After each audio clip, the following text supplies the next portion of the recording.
today at EFI Express here in Lee, New Hampshire. We just finished up with Steve Grote's engine.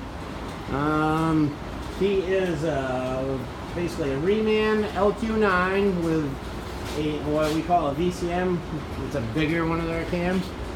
This is our video pull right here.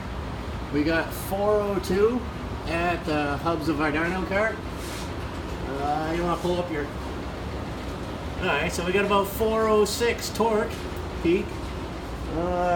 We got this nice big screen here Mark has provided us with. Trying to use it a little bit more often. I don't know what else to say about this. This is... Idle's great.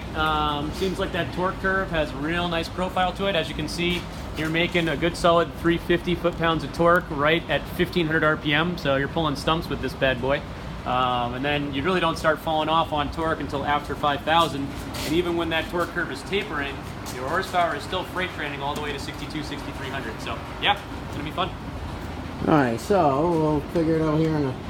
So at 402 at the hubs of our dyno cart, that comes to 472 at the crank with yeah, 0.85 at 15% parasitic loss through the rear end. Yep. Okay, yeah, well, Steve Grote, this is a hell of an engine you got here. It's pushing some stump pulling power. Hope you enjoy it. And if you or anybody else wants to know more about this engine or have your own custom engine built, give us a call at justchevytrucks.com at 207-457-5500 or also through our lsxforyou.com website. Thank you.